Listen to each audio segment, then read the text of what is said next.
Let's make this abstract. A giant frosting spatula will be used along with the drying technique today.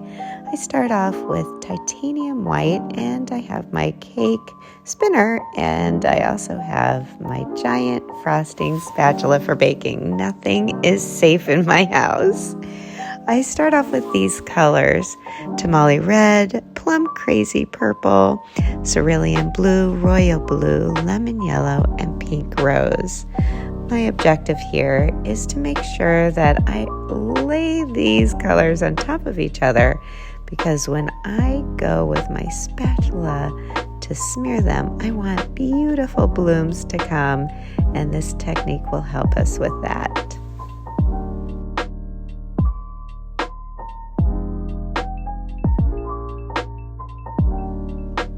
Now what I do is I put it pretty parallel to the canvas and gently let it spread and blur itself into all those colors. I'm going to sweep down and bring it around and just play with that giant spatula and allowing the paint to flow.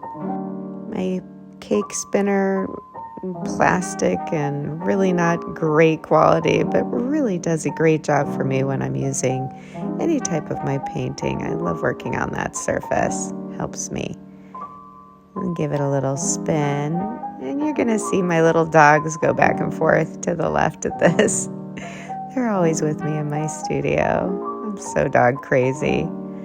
Then I take the pick of my comb, and I want to add some texture in these little white void spaces. They're sticking out a bit, so I figure I'm just going to play with textures today.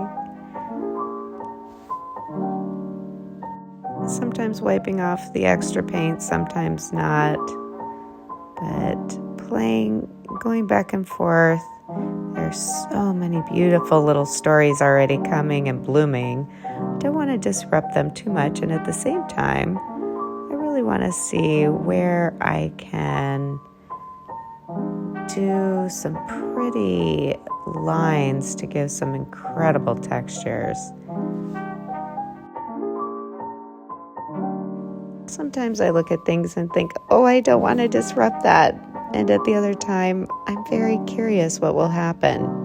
Of course, sometimes I might ruin something, but if I don't try it, I definitely am not going to learn. So I recommend trying it, even if, unfortunately, you ruin something, because the truth is, you will learn always.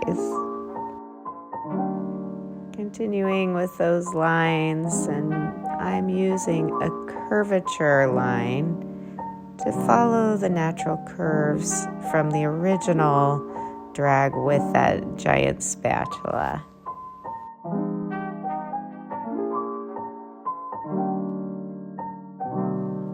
I do have to say, it's very relaxing to play with a pick, to play with paint.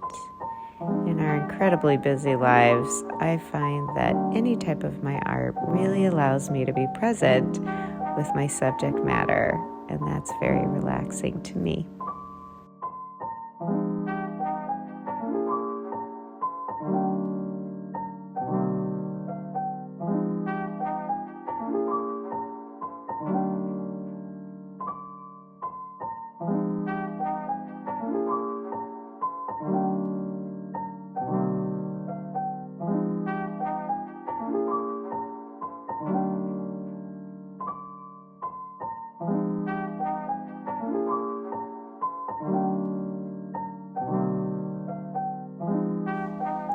In this abstract, there are many stories, and just having fun, giving tiny little motions.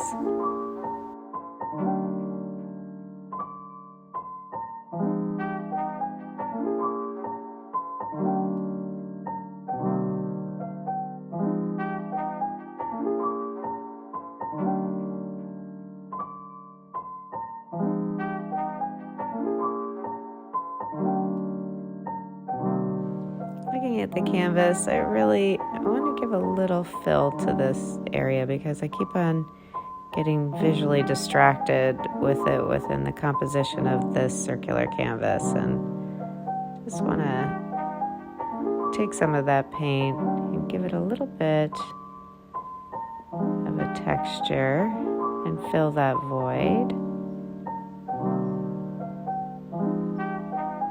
And give a little highlights of the swirls so that it kind of blends with the rest of this abstract.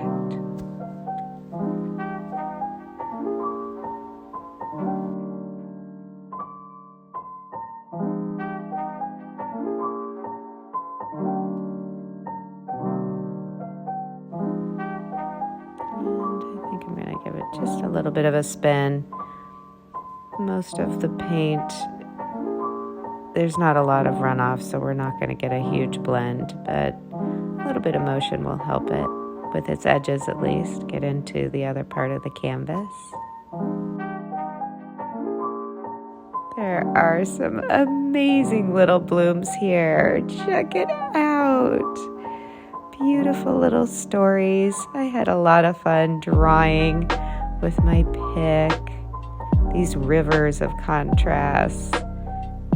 It just is, I'm telling you, acrylic pour paint really does its own thing. I think it's the one doing all the magic.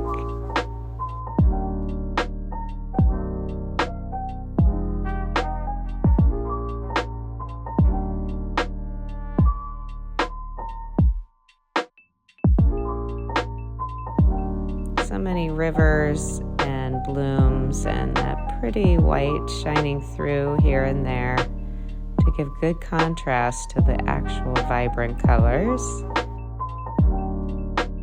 Thank you for joining me today as we do a relaxing journey of playing with so many different elements of this acrylic pour abstract. Always wishing you happy creations. Have a great day.